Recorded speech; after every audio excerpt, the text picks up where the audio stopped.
This is a solo player and team survivor's dream. It's a fast-paced run-and-gun hybrid build that carefully balances DPS, damage protection, and rejuvenation. You'll feel like a god of war. Stick around for the build, and I hope you enjoy episode 4 of the Manhunt miniseries. Oh, you want some. You ever seen two bears box it out? Well, here you go.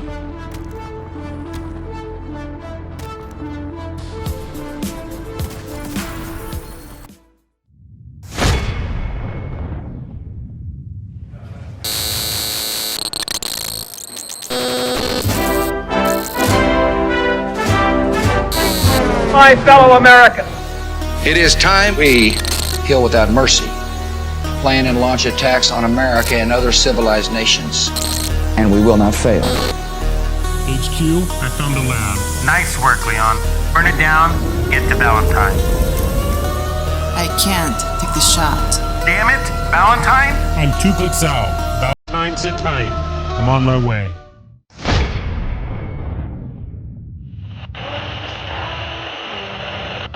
Leon, do you have eyes on Val? Do you copy? Val, I need a sit rep. What's your location? Val? Agents, are you out there? Can you hear me? Halo, you're the best search and rescue we got. I'm putting you in. Find our agents. Bring them home. I've retraced Leon's steps. This is where they end. I got a John Doe here. Looks like he left a message. Says 4 horsemen. And coordinates maybe? Nevada, Sierra, 011-235-813. Over. That's not good. 4 Horsemen refers to an apocalyptic urban legend. A story from the darkest shadows of the underworld that nobody talks about. Except in whispers. Like a ghost story. As it goes, 4 generals calling themselves the 4 Horsemen will bring the end. The first horseman, a conqueror, is always symbolized by white. The second, by red, for war and bloodshed. The third brings plague and is symbolized by black. The 4th horseman, the pale, is known by this symbol and is identified as death. They say they will be the foundation in which a new nation would be built. Leon was trying to figure out who the Nemesis Hunter was working with. I hope this isn't it. Find out what's at those coordinates.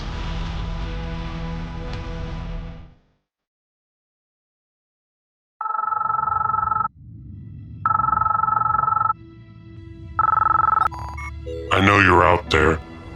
I can see you now, in the shadows. I know that you're afraid. You're afraid of us. You're afraid of change. I don't know the future. I didn't come here to tell you how this is going to end. I came here to tell you how it's going to begin. I'm going to hunt you down. And then, I'm going to show these people what you don't want them to see. I'm going to show them a world without you. A world without fear and darkness. A world without chaos and controls. A world full of possibilities. Where we go from here is a choice, not up to you.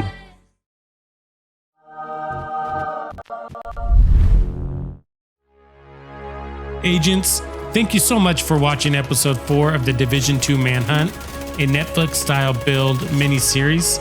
Each episode has a unique cinematic intro from the character's perspective as they hunt and unlock pieces of the story. They also include the character's unique build specs, gameplay, and an amazing soundtrack. Catch up on previous episodes using the links provided at the end of this video or in the description area below. I'll link the last episode here. The build details are coming in a few, so stick around.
Okay, so let's get into the nitty-gritty details. So this build starts with the Ridgeways Pride exotic chest piece. And the talent it comes with is Bleeding Edge, which basically gives you more armor regeneration the more enemies you have bleeding around you within 15 meters. And as you can see, I have the thing rolled to the max and I put a 12% protection from elites mod on it. I'll get into why I did that a little bit later. So this chest piece is one of my favorites. It's right up there with the memento for me. To use it to its fullest, the trick to it is to look beyond the enemy that's standing right in front of you. Priority 1 is not to go for the kill. Priority 1 is to get everybody in the battlefield bleeding. And that's why with this build you want to push. It's a run and gun build. You gotta get up close. And if you're going to jump a horde of enemies, you need added survivability. The reason why I'm calling this InvisiShield is because you have layers of protection that acts like a shield and grows stronger with the threat level. The more enemies there are, the more armor regen and bonus armor you get. And the higher their rank or difficulty, the less damage you take from them. All of that, plus you have super healer skills topping off your armor. I'm running Sokolov, which gives me 10% SMG damage. I got weapon damage, repair skills, and crit damage, and I threw on a 13% protection from elites mod. And for the talent, I'm running Adrenaline Rush, which gives me 20% bonus armor per enemy for 5 seconds, up to 60%. Now you can also run Wicked here to give yourself more power, but for this I like the bonus armor shield. It gives you time to close in on the enemy without taking damage. And I just like the idea that the more enemies that are around me, the stronger I am, the more resilient I am to their damage. This synergizes with the chest piece nicely. It only takes 1 bullet in each of these enemies, and I'm at 12% armor regen per second. So what you're seeing here is a combination of all those shields going to work, including protection from elites. This is a named boss, right? I'm not maxed out on protection from elites at all. The reason why I have it is to dampen the burst damage from the elites. And as you can see from the gameplay, the non-elites aren't really a problem, but that only works if your build is balanced, like this one. In fact, it's a perfect rainbow build, right? For every red, there's a blue, and for every blue, there's a yellow. And I've found lately that if you can keep the scales from tipping to one side or the other, then you come out with a very strong build on the other side, and those tend to be the funnest to play with in this game. A little self-promo moment here. I really hope you subscribe and turn on your notifications because I already have the next build on deck and I can't wait to share it with you. It's another hybrid with great survivability and power, and more importantly, it's unique. It's something you haven't seen yet. So for the mask, I'm running Grupro for that 15% critical hit damage. You can also run the second piece of Sokolov here if you have that, it'll do the same thing. So it's got weapon damage, repair skills, and crit damage, just like the backpack. And it's got my second protection from elites mod. So there's lots of room for more damage output in this build. But by adding more, you're breaking the balance of things. And when you're running gunning, you put yourself in situations where you have multiple enemies surrounding you in the open. And trust me, it's not weapon damage that you're looking for in those situations. It's survivability. And a hard shield only covers your front, but there's nothing protecting your ass. And that's why I like the InvisiShield system, because it's 360.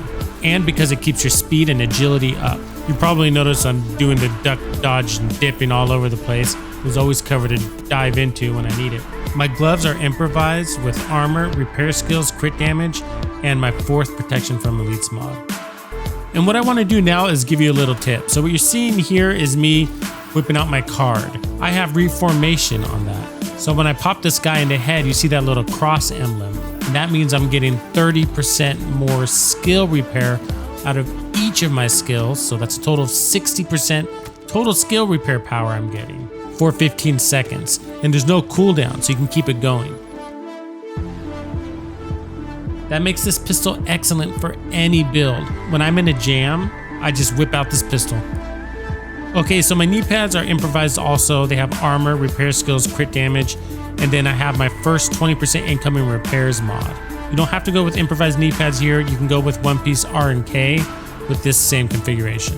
My holster is also improvised and it's got armor, crit chance, crit damage, and incoming repairs. My SMG only has 2 mod slots, so I need that crit chance there, but otherwise, I'd probably have repair skills. If you don't have a good improvised holster, then go with Bellstone or Alp Summit in this same configuration.